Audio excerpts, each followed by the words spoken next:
오늘 십계명의 대표인 제1계명에 대해서 말씀을 선포하도록 하겠습니다. 이 제1계명은 우상숭배 개념이죠. 대표성을 따르기 때문에 이 우상숭배 계명을 지키고 지키지 못하는 것은요, 사실 나머지 제2계명부터 10계명 그리고 율법 전체를 이끌고 들어가는 그 함의를 분명히 지니고 있습니다. 그러니까 모든 율법에 있어서 대표성을 가지고 있는 것, 이것이 우상숭배 개념이죠. 근데 이 우상숭배를 협의의 개념은 당연히 뭐 불교, 이슬람, 뭐 다른 무속신앙 같은 하나님 외에 다른 신들을 섬기는 것, 이것이 협의의 우상숭배입니다. 그리고 그 우상숭배는 분명한 영향력이 있다라고 말씀을 하고 있죠. 그래서 하나님을 사랑하고 계명을 지키는 사람들에게는 천대 은혜라는 영향력이 주어지죠. 우상숭배를 하면 3대, 4대까지 영향력이 주어진다, 이렇게 말씀을 하고 있습니다. 그러니까 이 말씀은 이 문제의 원인을 우리가 소급해서 들어갈 때 이것은 부모에게 원인이 있을 수 있다. 이 자녀의 문제를 해결하기 위해서는 이 부모 편에서 먼저 풀어야 되는 것들이 있다. 이것을 분명히 적시하고 있는 이 본문입니다. 저도 목회를 하다 보니까 부모가 회개하면 자녀들 측면에서는 저절로 그 문제가 해결되는 것을 볼 수가 있습니다. 그러니까 최고의 자녀 교육은요, 부모가 회개해서 정결함을 입는 것, 이런 거라고 볼 수 있을 것입니다. 그래서 우리가 뭐 그렇지 못하다면 이제 장성한 분량이 되었다. 그럼 내가 또 신앙이 개인의 문제로 기결이 됩니다. 그러니까 20살이 내가 넘었습니다. 그러면 부모의 책임도 있을 수 있겠지요. 하지만 이 부모의 책임도 있겠지만 그 신앙은 개인 문제거든요. 그 개인이 하나님과의 관계에서 어떤 믿음의 태도를 취하느냐, 그것을 주님께서 더 중요하게 보신다는 것은 분명한 사실입니다. 그래서 이스라엘 백성 가운데 여로보암이라는 가장 악한 왕의, 어리석은 왕의 대명사죠. 다윗의 길과 여로보암의 길, 이것이 이스라엘의 역사 속에서 이 두 길이라고 볼 수 있습니다. 뭐 이순신의 길, 원균의 길, 그 정도 대척점에 있죠. 근데 여로보암이 얼마나 악했냐 하면은 하나님께서 여로보암에 속한 자들은 아들이든 종이든 다 쓸어버릴 것이다. 한 사람도 살아남는 사람이 없을 것이다. 그러니까 종과 신하 그리고 아들까지 다 죽임을 당했어요. 그런데 그 중에 아비야라는 아들이 있었는데 이 아들이 여호와를 향해서 선한 마음을 가지고 있었다. 그래서 10주의 묘실에 들어갈 것이다 라고 말씀을 하고 있습니다. 그러니까 딱 한 명 그 집에서 구원을 받은 거예요. 천국 간 겁니다. 왜냐하면 여호와를 향해서 선한 마음을 분명히 품고 있었기 때문입니다. 그러니까 자녀 측면에서는요, 부모에게 책임 전가하는 것을 하나님께서는 선히 여기시지 않으신다는 말씀이죠.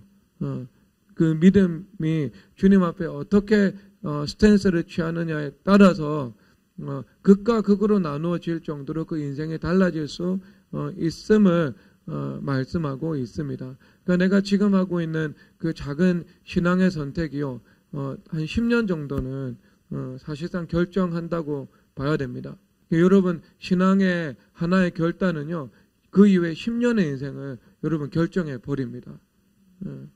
결정해 버립니다. 이영표 선수가 자서전을 썼잖아요. 지금 한 걸음 내가 더 걸어가면 이것이 이 10년 이후가 되면은 따라갈 수 없는 그 거리가 형성된다고. 그러니까 이것은 굉장히 어떤 율법적인 축구 선수로서의 노력의 측면에서 그것을 다룹니다. 무시할 수 없는 일이죠. 스포츠 하는 분들에게는요. 물론 그 안에 하나님의 은혜가 분명히 있었고요.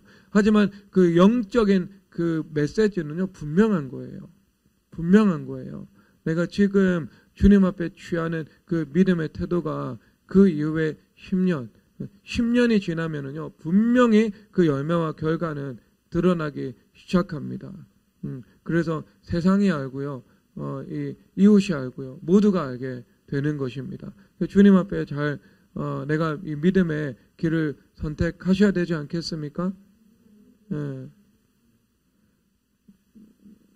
여러분 참 복되기를 바랍니다.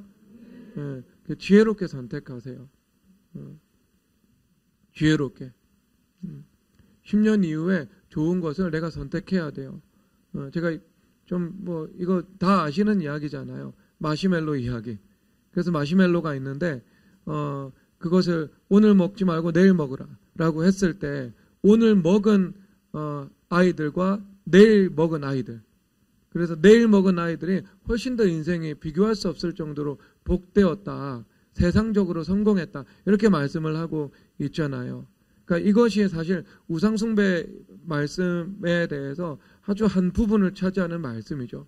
왜냐하면 이 선악과는요 매력적입니다. 언제나 선악과가 매력적이지 않으면 누가 선악과를 먹겠어요?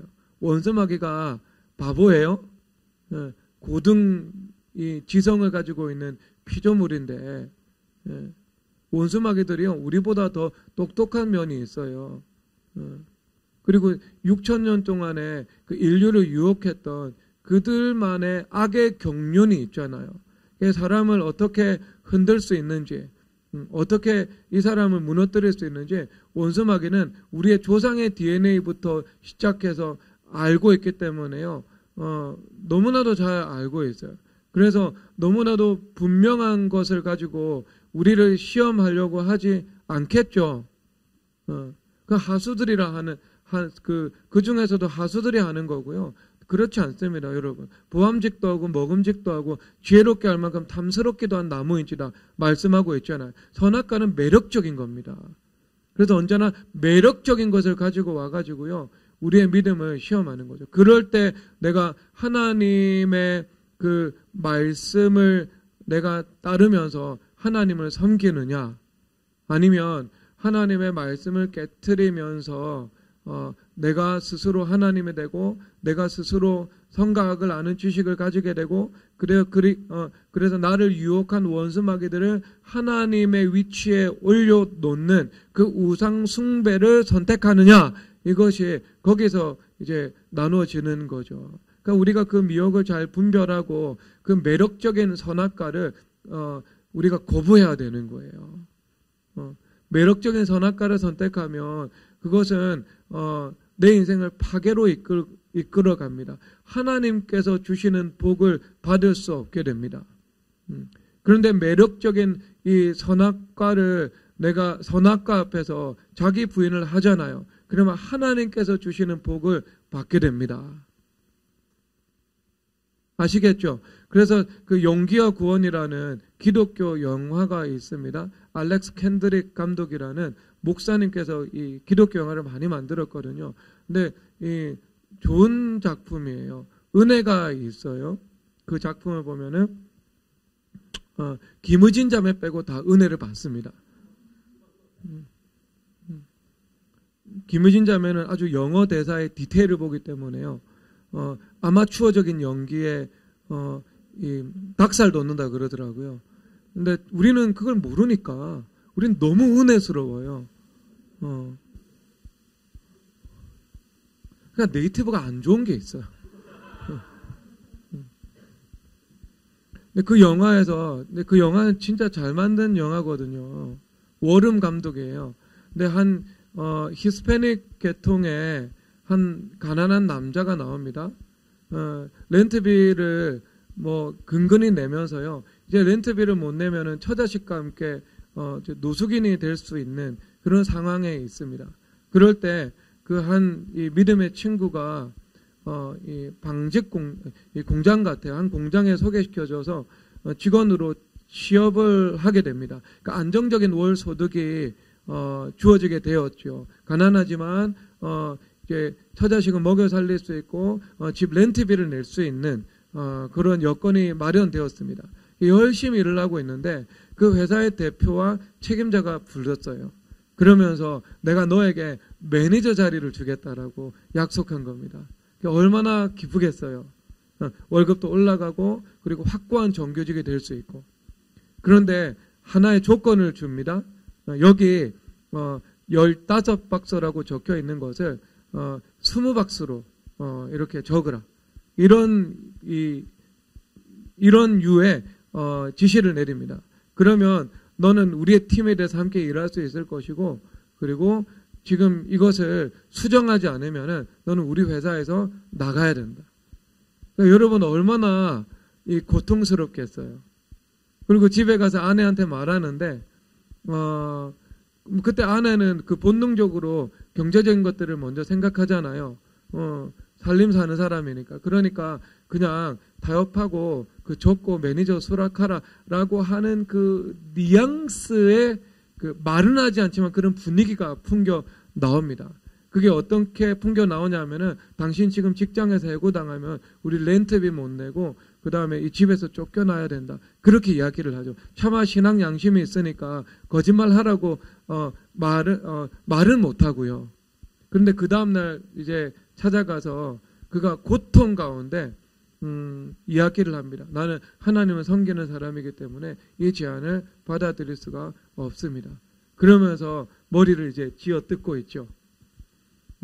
그런데 그때 그 회사의 대표와 재정 책임자가 합격 이렇게 이야기를 하죠. 왜냐하면 시험했던 겁니다. 이 사람이 그 매니저의 자격이 있는가, 정직성이 있는 사람인가 시험했던 거죠. 여러분 이것이 뭐예요? 선악과예요. 매력적인 선악과로 다가온 거예요. 그래서 이 매력적인 선악과가 왔을 때, 이 우상이 왔을 때 내가 그것을 딱 선택을 해버리죠. 그러면 내가 극중 상황이 아니라면 다른 상황이라면 매니저가 될 수 있을 거예요.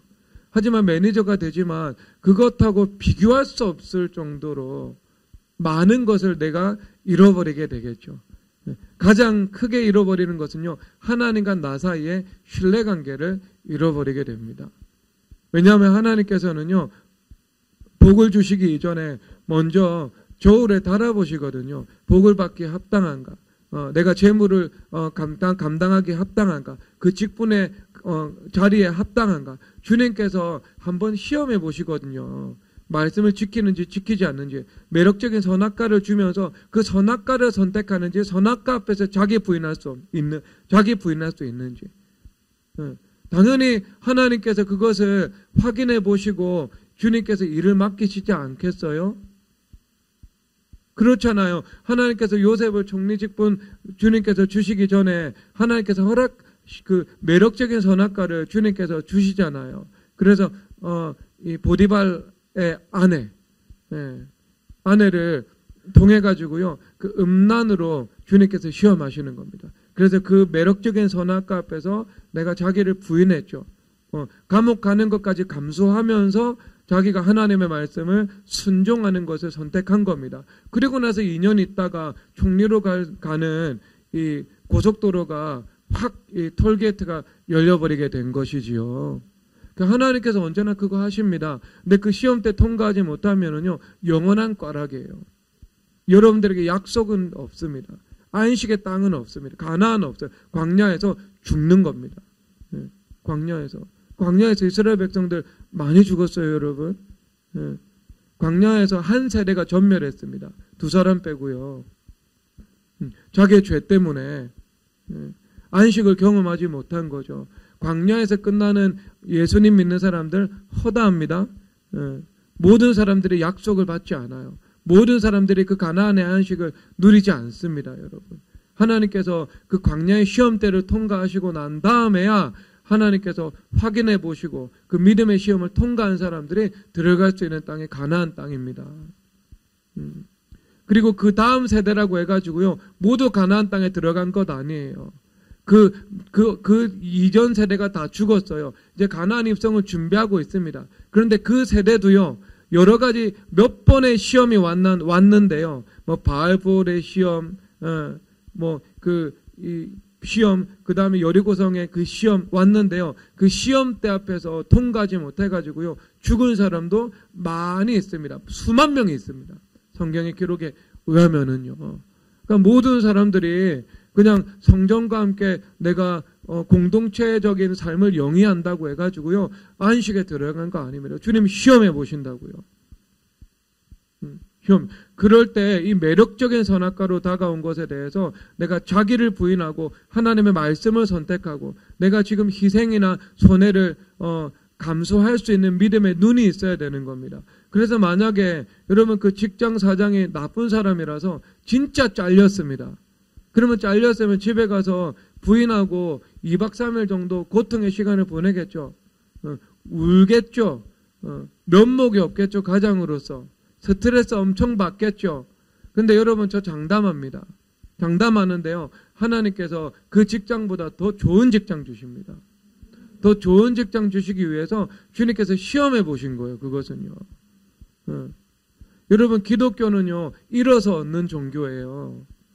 얻으면 잃어버리는 종교입니다. 그래서 자기의 생명을 미워하면 얻을 것이요. 생명을 사랑하면 잃어버릴 것이라고. 이게 성경 전체의 코드예요. 선악과 앞에서 자기 부인하면은요, 내가 생명을 얻어요. 그런데 선악과 앞에서 자기 부인을 하지 못하고요, 이 선악과를 내가 선택하면은요, 소탐대실해요. 그것은 얻을 줄 모르나 그것보다 더 심한 것을 내가 수도 없이 잃어버리게 된다니까요. 얼마나 어리석은 선택입니까, 그것이. 지혜 없는 거예요, 지혜 없는 거. 조금 여러분, 우리가 마시멜로처럼, 이렇게 장기적인 관점을 가지고 살아가야 되지 않겠어요?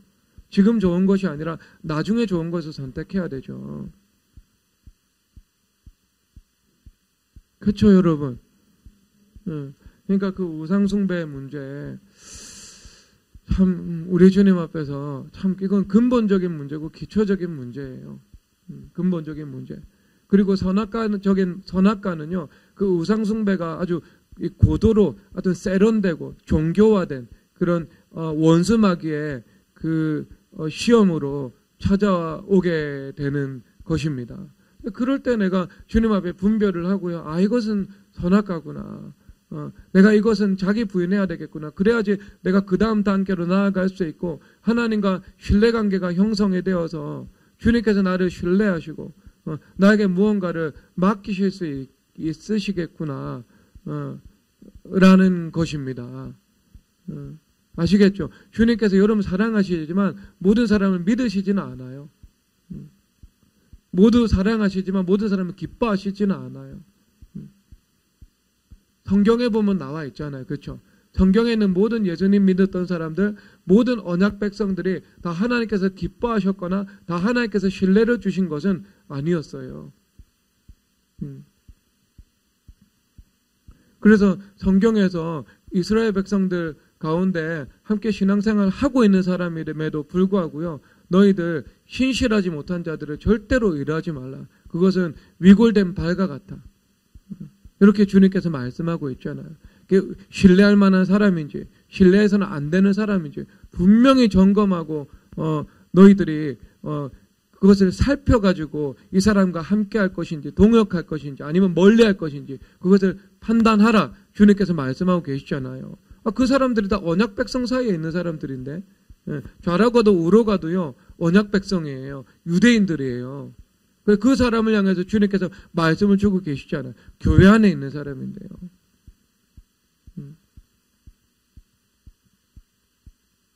그렇죠? 아니 담임 목사가 교회에서 누군가에게 재정을 맡길 때도 이 사람이 신뢰할 만한 사람인가 아닌 사람인가를 분별을 하고 교회 재정을 맡기지 않겠어요, 여러분? 신뢰를 할 수 없는 사람인데 어떻게 교회 재정을 맡기겠어요?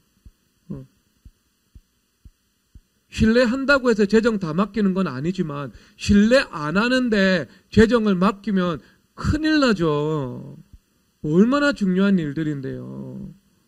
그러면 하나님 아버지께서 하물며 이 육안을 가지고 살아가는 사람도 그렇게 일을 처리를 하는데 전지전능하시는 하나님께서 사람에게 무언가 중요한 것들을 위임하실 때 주님께서 돌다리도 두드려보고 건너들 시험해보고 확인해보고 이 신뢰할 만한가 그렇지 않은가 보고 주님께서 하시지 않겠어요. 그래서 주님께서 신명기 8장에서 너희들에게 고난을 주는 것은 마침내 복을 주기 위함이다라고 말씀을 하고 내가 너희들을 광야로 인도하고 너희들에게 만나를 내가 허락한 것은 너희들이 말씀을 지키는지 지키지 않는지 내가 그 열부를 알고자 시험하심이라 주님 말씀하고 계시잖아요.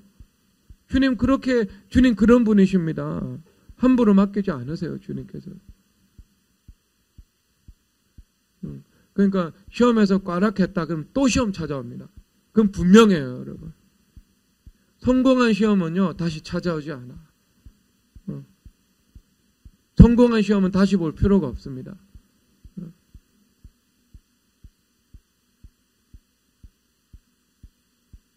근데요, 여러분 시험 꽈락하잖아요. 번번이. 그러면 그 시험 또 봐야 된다니까요. 또 봐. 여러분 여기서 11조 드릴까 말까로 시험 오시는 분 있어요? 없어요? 아무도 없죠?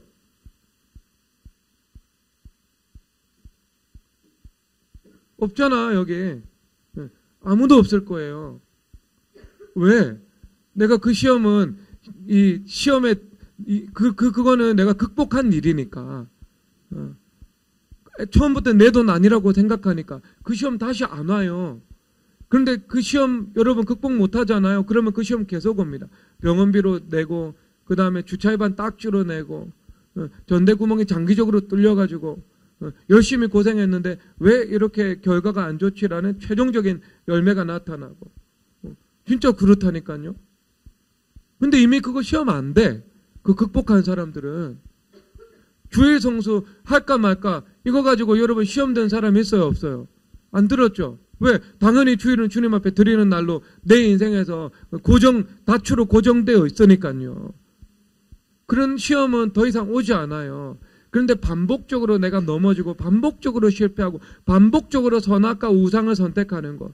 그것은요, 나에게 반복적으로 옵니다. 여러분, 그 문제를 넘어서지 못하면 다음 단계로 넘어갈 수 없고, 하나님께서 주시는 복을 받을 수가 없습니다. 여러분, 우상숭배를 사람들이 하잖아요. 자, 이건 이제 굉장히 강론적인 부분에서 총론적인 부분으로 다시 한번 가면, 우상숭배를 하는 이유가 뭐냐 하면은요, 사람들이 하나님을 떠나서 자기 마음대로 살아가거든요. 선악과를 선택하면서. 그럼에도 불구하고, 사람들이 무엇을 원하냐 하면은요, 자기보다 더 강한 자로부터 무언가 보호를 받고 무언가 복을 누리고 싶어 하는 의도 때문입니다. 그러니까 그 마음속 깊은 곳에서는요, 불안이 있는 거예요. 하나님을 떠난 삶을 살아가기 때문에 불안이 있는 거예요. 불안이 있기 때문에 무언가 내가 예측 가능하지 못하고 통제할 수 없는 일이 늘 인생에서 일어난다는 것은 바보 빼고 다 알고 있고, 모든 사람들이 다 알고 있고, 그런 삶을 살아가면서 조금이라도 내 인생에서 통제를 하고 싶고 보호장치를 마련하고 싶은 거예요. 그래서 모든 사람들이 자기 말고 더 강한 누군가로부터 보호를 받고, 그 다음에 복을 누리고 싶어 하는 그 중심이 있습니다. 그러니까 하나님을 의지해야 되는데, 하나님을 의지하지 않고 하나님 외에 다른 것을 의지해서 그 의지하는 대상으로부터 복을 받고, 그 다음에 인정을 받거나 보호를 받고자 하는 그 욕구가 모든 사람들 안에 심어져 있는 거예요. 그것은 인간의 태생적인 연약함 때문에, 인간이 그렇게 만들어졌기 때문에 나올 수밖에 없는 겁니다. 그래서 모든 인간은요, 무신론자라 할지라도 하나님을 섬기지 않는 사람은 우상을 숭배하는 사람들입니다. 우상을 숭배한다니까요. 아니, 불교나 이슬람 같은 데서 진짜 우상을 숭배하는 것뿐만이 아니라, 아니다 하더라도요, 하나님을 전적으로 의지하지 않는 모든 사람은 우상을 숭배하고 있는 사람이에요.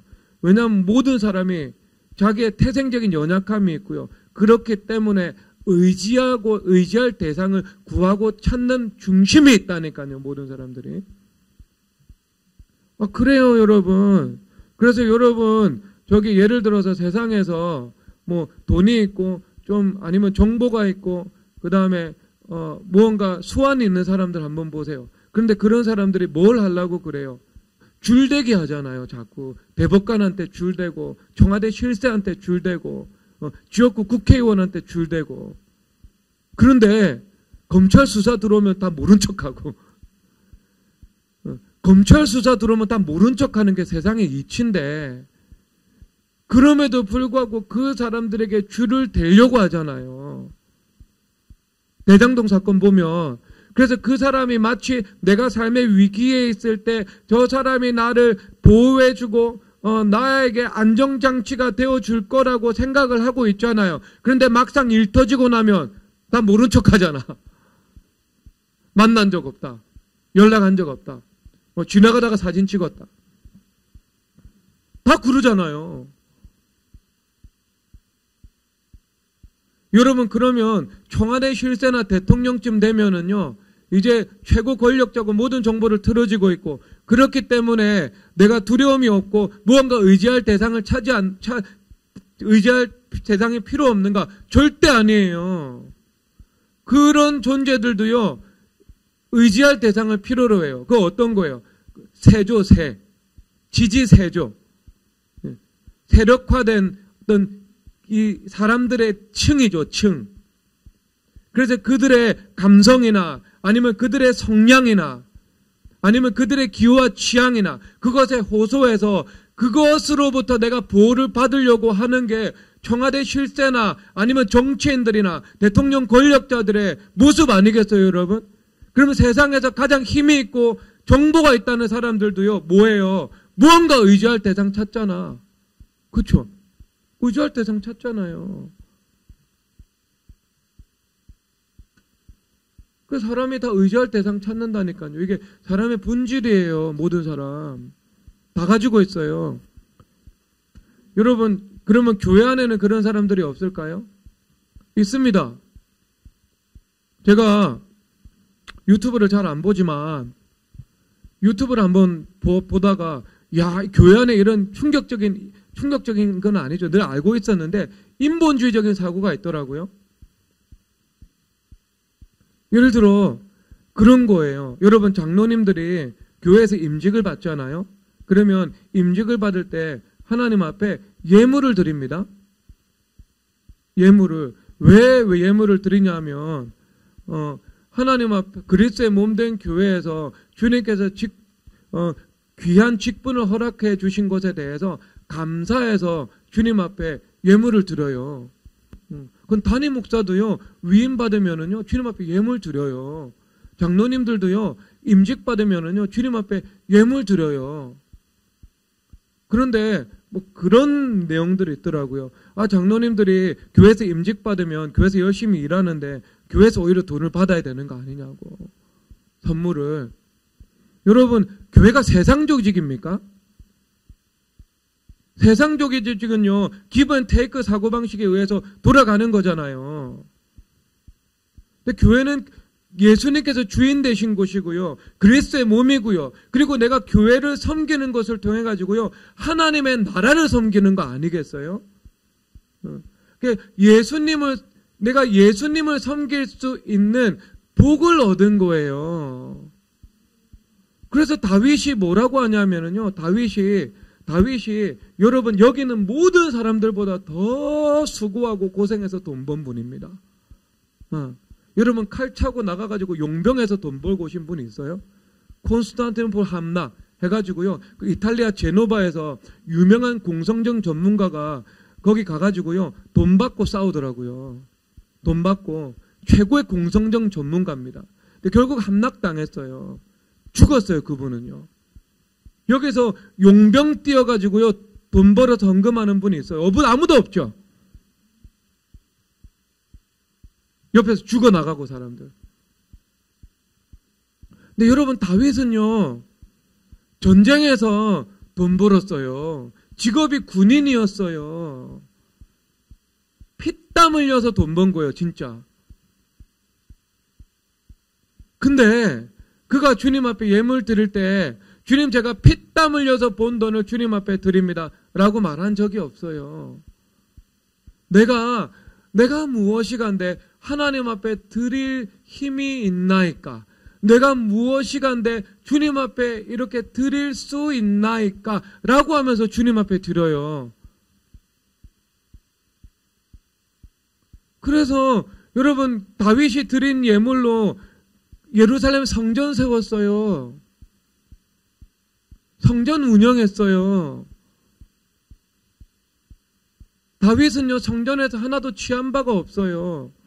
왜? 하나님의 법은 제사장과 레위인은 가난에 기업이 없어서 여호와께서 기업 되시고 성전을 통해 공급하십니다. 하지만 왕들을 비롯한 모든 성도들은 가나안을 통해서 주님께서 공급하시고 그 복을 가지고 하나님 앞에 다시 돌려드리는 거예요. 그래서 다윗은요, 가나안에 기업이 없었잖아요. 7째 말째니까. 아버지도 별 돈이 없었고 나는 가난하고 천하다고. 왜? 아버지가 돈이 없으니까. 기스는 유력한 사람의 아들 사울. 나는 가난하고 천하다. 아버지가 돈이 없었어요, 지금 다윗은요.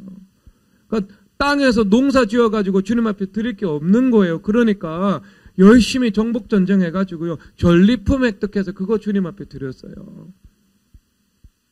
그런데 태도가 뭐예요? 주님 앞에 내가 드릴 힘이 있었나이까? 내가 무엇이간데 주님 앞에 드리나이까?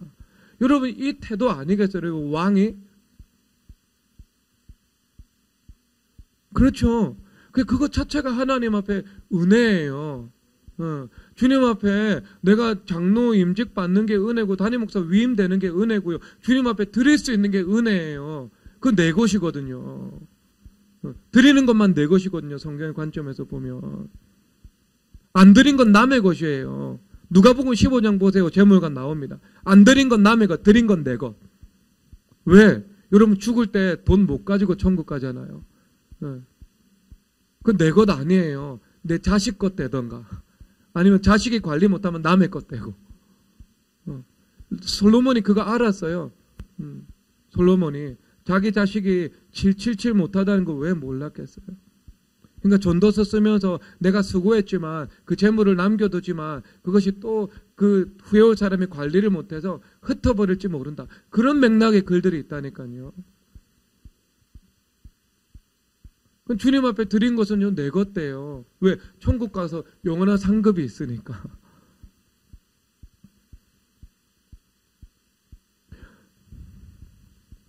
근데 여러분, 그것도 그렇지만 민수기 1장에서 보면은요, 이스라엘의 장로들이 주님 앞에 드린 예물의 목록을요, 하나하나 세세하게 기록하고 있습니다. 성경에서. 여러분, 그러면 이것은 대표성의 원리죠. 이스라엘의 장로들은 이와 같이 하나님 앞에서 드림에 있어서 헌신에 있어서 모범이 되어야 함을 말씀해주고 있는 거예요. 그래서 생명책인 성경책에 그것을 세세하게 기록하고 있는 겁니다. 그 성경적인 거예요. 그래서 그들이 드린 예물을 가지고요, 성막 건축하고 성전 건축했어요. 근데 그 성막은요, 400년 있다가 불탔습니다. 실로 성막. 그리고 예루살렘 성전 건축하죠. 성전 건축하고 400년 있다가 또 불탔어요. 한시적인 성전이었어요. 그러면 한시적인 성전이었으면 그게 의미가 없어요, 여러분. 한시적인 성전이었는데 그 성전에서 이스라엘 백성들이 와서 눈물을 흘리고 기도하고 치유받고 복을 받고 힘을 얻고 하나님의 말씀을 배우고 하나님 앞에 예배드려 영광 올려드렸어요. 그러면 의미 없어요, 여러분. 언더우드 선교사님이 광화문에 태문안 교회 세우지 않았으면 광화문에 예배하는 초소 하나 없어요.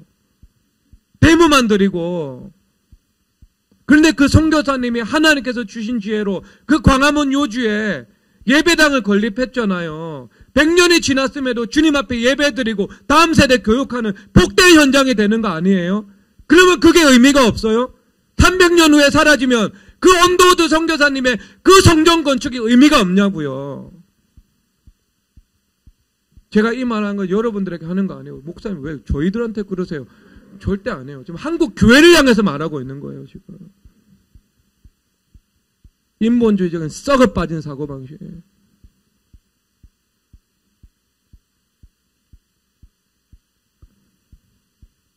여러분, 성전이 100년 후에 예수님 재림에서 없어져도요, 그 100년 동안 자녀들 교육하면 그 성전 건축이 의미가 없냐고요. 그 성전에서 수많은 성도들이 바닥에서 무릎 꿇고 눈물 흘리고 기도하면 그게 의미가 없냐고요. 그러면 성전 건축 안 하고 수백억 수천억씩 월세로 날려보내야 되겠냐고요. 물리적인 관점에서 생각해도, 영적인 거 생각하지 않아도. 그러면 민수기 1장에서 그 장로들이 주님 앞에 수많은 예물을 드렸고 그 예물로 성막 건축했고 근데 그 성막 건축은 400년 지나서 흔적도 없이 사라지고 지금은 찾아볼 수도 없습니다. 그러면 그들이 드린 헌신과 기도와 눈물 의미 없어요? 왜 의미 없어요? 그분들이 천국 가서 그 상급 영원히 지금까지도 누리고 있는데 그때 지은 성막은 없어졌어요. 그런데 그때 성막 짓기 위해서 그들이 헌신했던 건 지금까지 영원히 유효합니다. 우리도 배우고 있어요. 인본주의적인 사고방식이 가득하고 왜 그런 줄 아세요? 사람을 두려워해서 그런 거예요. 본질은요. 마음의 본질은요. 사람을 두려워해서 그런 거예요. 그래서 사람이 듣기 좋은 소리 하는 거예요. 신본주의는요. 철저한 신본주의는요. 사람이 듣기 싫어해요. 철저한 11조 사람 누가 좋아하겠어요, 여러분. 세상 사람이 철저한 주일 성수 어떤 사람이 좋아하겠어요. 아무데나 가서 예배드리라 그러지.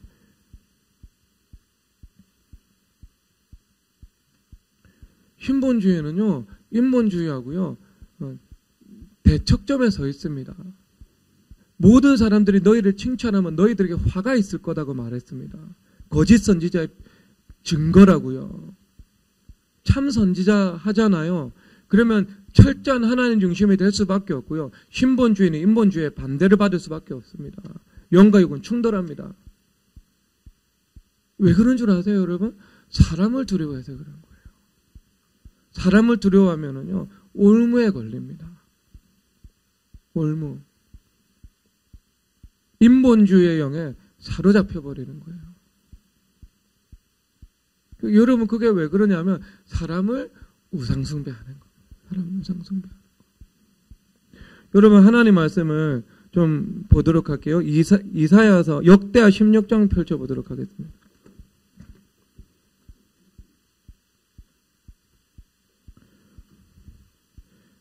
나사렛 예수 그리스도 이름으로 한국교회 팽배한 인본주의 영은 떠나갈지어다. 그러면 떠나가야 돼. 없어져야 돼요.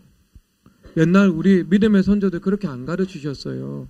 여러분 일본 교회가 부흥을 못하고 한국 교회가 부흥을 하죠. 일본 교회에서는요 무교회주의도 들어오고 자유주의 신학도 들어와가지고요 철저한 주일 성수 11조 이거 교육을 하지 않았어요. 근데 우리 한국 교회는요 정말 어떤 D.L. 무디 부흥운동의 영향을 받은 철저한 하나님 중심의 보수주의 선교사들이 들어왔습니다. 언도우드, 아펜젤러 대표적인 선교사님들이죠.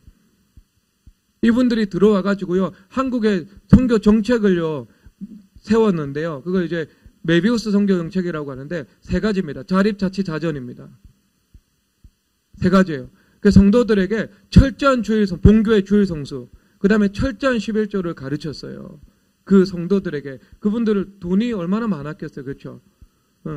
미국에서 막대한 자금 지원받고 그래서 세브란스 짓고 연세대 만들고 이화여대 만들고 기독병원 만들고 수많은 미션스쿨 만들고 그랬어요. 그런데 그들이 딱 한 가지 교회는요 조선인 스스로 세워나가도록 했습니다. 그래서 그게 자립이에요. 조선인들이 스스로 11조 드리고 스스로 세워나가도록 했습니다. 그래서 철저하게 자립으로 훈련시켰어요. 그래서 그때 당시 조선에 있는 교회는요 선교사들이나 미국의 도움 받아가지고요 교회 건축 안 했어요. 그 성도들이 그 일제시대 그 가난한 성도들이요 자립 그러니까 스스로 주님 앞에 예물 드려가지고 교회 건축했어요. 교회 세워나가고 이게 자립이에요. 그리고 두 번째 자치. 그러니까 조선이 지도자들을 세웠죠. 근데 우리나라 사람들의 원체 어떤 이 똑똑하잖아요. 우리나라가 교육열도 높고 학습 능력도 빠르고 그러니까 자치가 잘 됐죠. 자치. 그 다음에 자전 스스로 전도하는 거.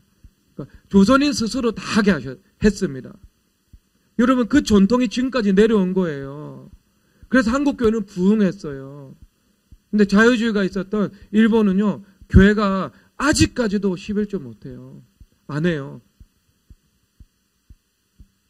하나님 중심에서 멀어져 있죠. 안타깝죠. 일본 사람들의 이 충성심이 원래 그렇지 않거든요. 정말 잘 교육했으면 정말 우리 민족 보다 더할 정도로 하나님 앞에 충성된 민족이 되었을 것입니다. 그러니까 우리 민족은 복 받은 거예요. 그거 면에서 진짜 훌륭한 선교사님들이 와서 역사적으로 보면 조선에서 선교로 투신했습니다, 여러분. 그분들이 조선을 알지도 못했고 중국에 가고 싶었고 일본에 가고 싶었던 분이 하나님 인도함을 받아서 조선에 왔어요. 근데 지금 나타난 결과가 이런 거죠, 여러분. 한국 목사가 개발한 거 아니잖아요. 본교회 주일 성수하고 11조 드리는 거, 이런 거. 자립자전 자치 다 배운 거지. 자, 여기 그 역대하 16장을 보도록 하겠습니다. 역대하 16장에서 어떤 문제가 나타나냐면요. 제1장 아사왕 제36년에 이스라엘 왕 바하사가 유다를 치러 올라서 라마를 건축하여 유다 왕 아사에게 왕래하지 못하게 하려 한지라. 여기서 아사가 그 역대하 14장에서 보면은요. 구스 왕 세라가 100만 명의 군대를 이끌고 남유다를 쳐들어오거든요. 그런데 그때 아사 왕이 하나님 앞에 가서 강한 자와 약한 자 사이에 도와줄 분은 하나님밖에 없습니다라고 부르짖어 기도드립니다. 그럴 때 하나님께서 승리를 주시고 형통함을 아사에게 허락해 주시거든요. 그런데 지금 이 100만 대군이 이끌고 온 구스의 그 장대하고 강한 나라하고 비교가 되지도 않는, 그러니까 그냥 물리적인 힘만을 계산해서 한번 붙어볼 만한 북이스라엘 왕 바하사가 유다를 치러 온 거예요, 지금.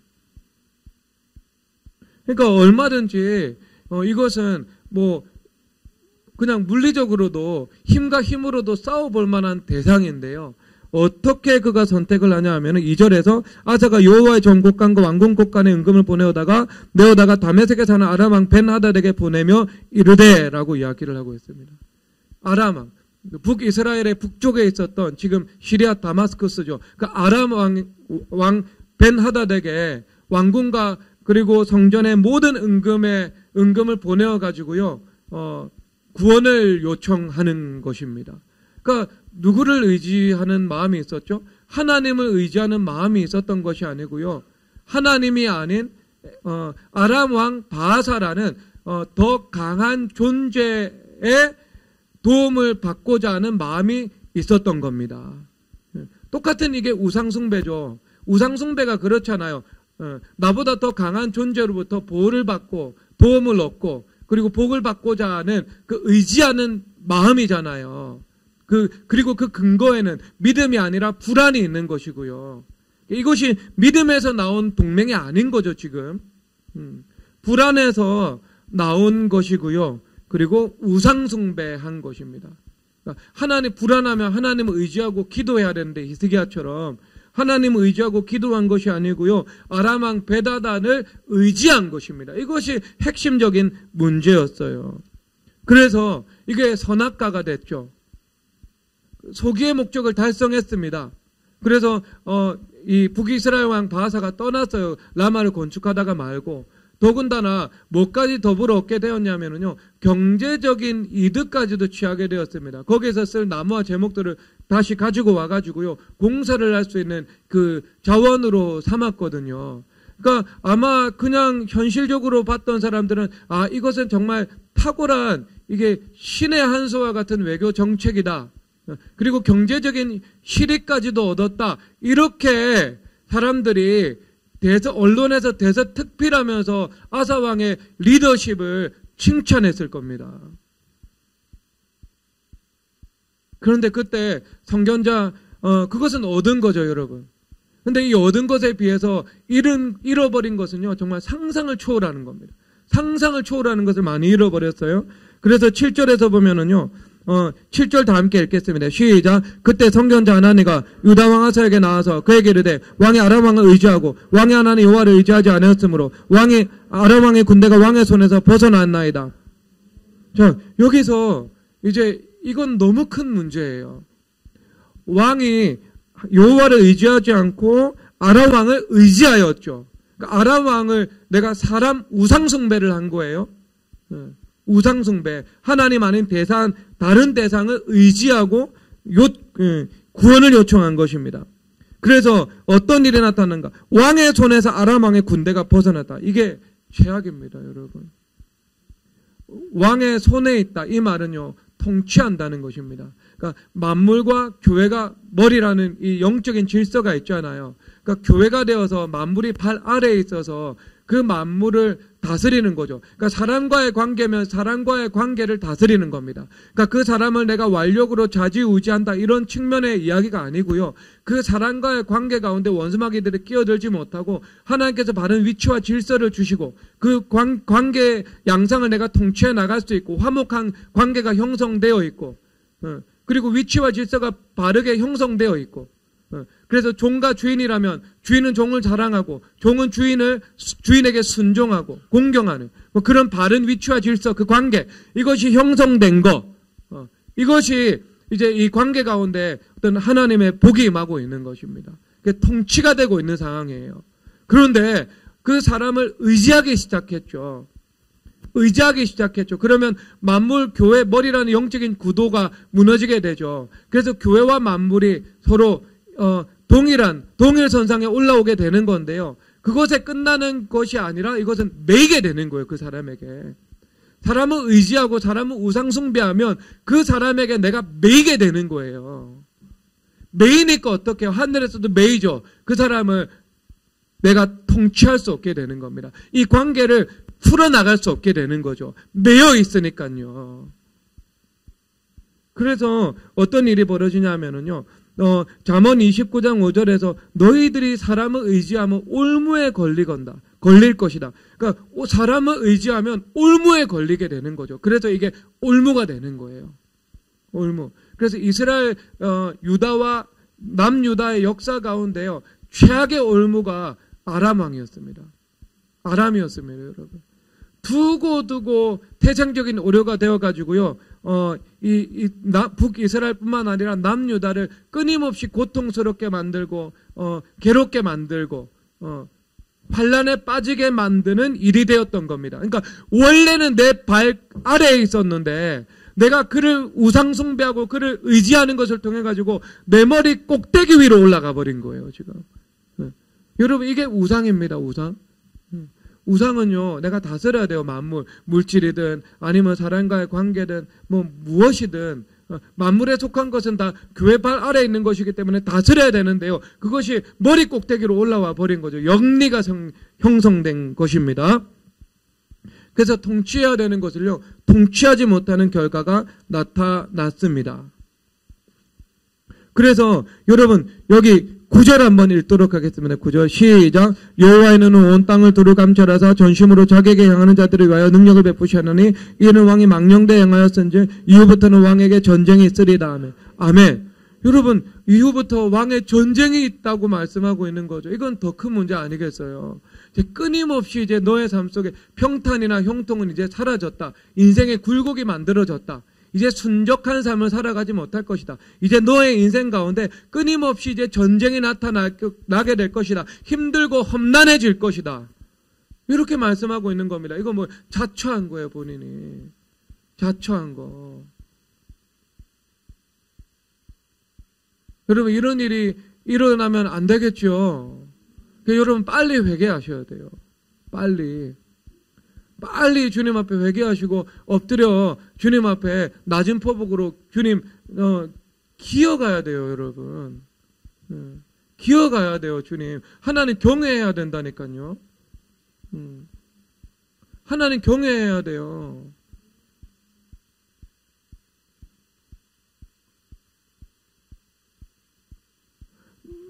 저는요, 주님께서 조금만 저한테 말씀을 하시잖아요. 그러면 진짜 저는 완전 낮은 포복 자세로 바꿔요. 완전히 저는 그거 그냥 엎드려 버려요, 주님 앞에. 그러니까 주님께서 부드럽게 다루시려고 하시더라고요. 왜? 조금만 부드럽게 주님 다루셔도 저는 철저하게 엎드리고 주님 앞에 낮추고 회개하고 그렇게 하니까. 근데 여러분 그렇게 하지 않잖아요. 그럼 강한 게 오죠, 강한 게. 강한 게 아니면 말을 안 들으니까 강한 게 올 수밖에 없는 거예요. 주님 부드럽게 말씀하실 때 주님 앞에 엎드려서 회개하고 주님 앞에 항복하고 주님 제가 잘못했습니다 하고 꼬리를 내리고 그렇게 해야죠. 여러분 주님 앞에서 하나님이 어떤 분이신데요. 그 하나님 앞에서 그 두려움 없이 내가 살아가고 그 어리석은 일입니다. 여러분. 그러면은요 어떤 일이 벌어져요. 내 인생이 험난해진다니까요. 계속 전쟁이 내 삶 속에서 일어날 수밖에 없어집니다. 근데 그것은 지금 아사 왕이 만든 거예요. 이거는요 하나님께서 주기로 원하셨던 거 절대 아닙니다. 이것은요. 하나님은 조금도 주실 마음이 없었는데 스스로 성령으로 시작했다가 육체로 맞춰가지고요. 지금 자초한 일들인 거예요. 이것은. 자기 인생의 굴곡을 자기가 만든 거예요. 얼마든지 순적하고 평탄할 수 있었던 본인의 인생. 왜냐하면 지금 100만 명하고 맞서 싸운 거 아니겠어요? 그 전에? 100만 명하고 맞서 싸웠어요. 그 승리하는 경험이 있었어요. 그러면 다시 그런 시험 없다고요. 엄청난 시험을 넘어섰는데 근데 본인이 지금 이 시험을 자초한 거죠. 이미 이 전쟁이 있기 전부터 무언가 그 안에서 뭐 교만이나 하나님 앞에 엎드리지 못하는 거나 그 우상숭배가 그 중심에서 무럭무럭 자라나고 있었던 겁니다. 그것이 이 사안을 통해서 드러난 거죠. 드러났을 때 주님 앞에 회개했으면 여러분 또 평생 그는 평탄하고 형통한 삶을 살았을 것입니다. 그런데 하나님을 의지하지 않고 본인이 우상을 의지한 거죠.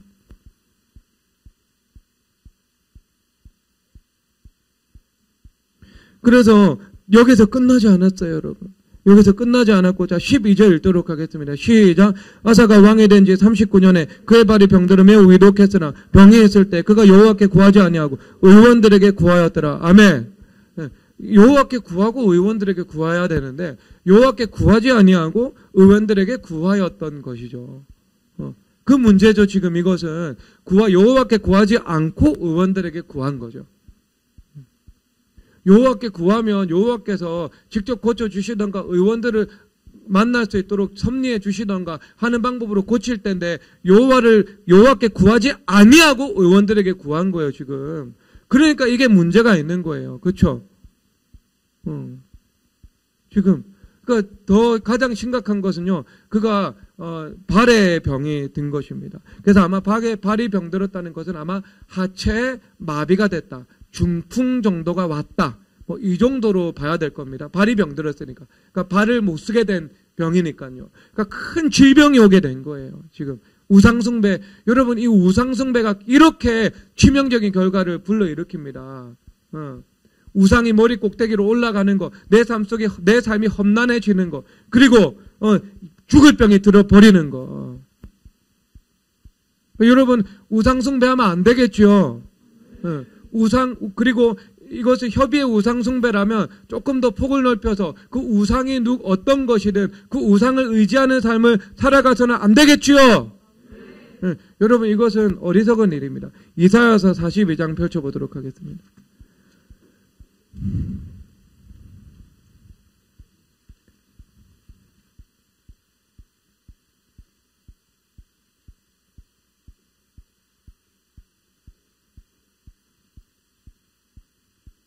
이사야 41장 23절 41장 23절 읽겠습니다. 시작. 되올리라 알게 하라. 그러면 너희가 신들인 줄 우리가 알리라. 또 복을 내리든지 재난을 내리든지 하라. 우리가 함께 보고 놀라리라. 아멘. 그 우상을 향해서 말씀하시는 거예요. 복을 내리든지 재난을 내리든지 하라. 주님 말씀하시는 거죠. 복을 주고 재난을 내릴 수 있는 어떤 권한이 없다는 겁니다. 세상의 권력자라 할지라도요, 그 권력자가 힘 있는 사람이 복을 내리든지 재난을 내리든지 할 수 있는 권세가 그에게는 없다는 겁니다. 그러니까 의지할 가치가 없다는 거죠. 그래서 이사야 51장 12절에서 이렇게 말씀하십니다. 51장 12절. 죽을 사람을 두려워하며 풀같이 될 사람의 아들을 두려워하느냐 말씀하고 있습니다. 여러분 세상에 모든 사람들, 우리도 마찬가지고요. 세상 사람도 마찬가지고 죽을 사람이고 풀같이 될 사람의 아들에 불과한 겁니다. 그래서 우리 모든 인간은요. 모든 인간은 더 강한 자를 의지하고자 하는 본성을 가지고 있습니다. 그렇게 만들어진 존재예요. 하나님의 형상대로 하나님을 섬기기 위해 만들어진 존재이기 때문인 것이고 선악과 범죄로 타락해서 우상숭배로 변질된 것이지요. 그래서 너희들이 누구를 바라보고 의지해야 되는가?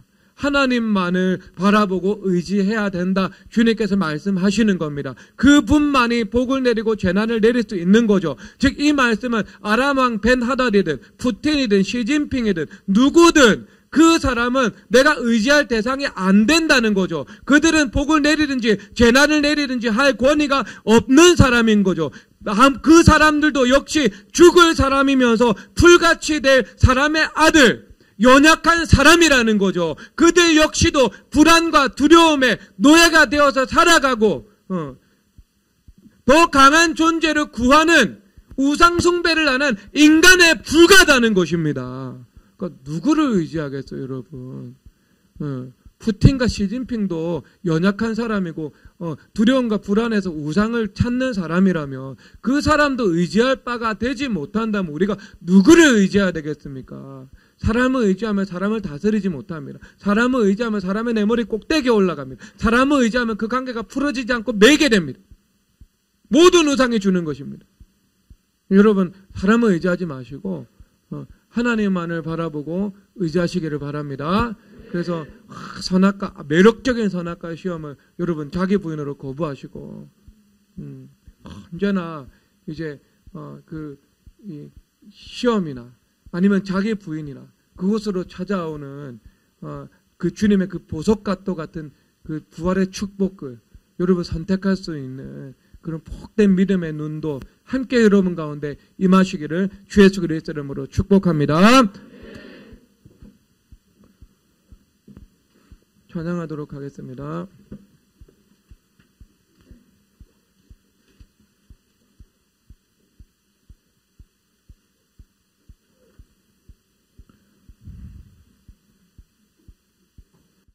마음에 가득한 우상을 깨치고 찬양하도록 하겠습니다. 그거 4번 반복적으로 찬양하겠습니다. 마음에 가득한 우상을 깨치고 마음에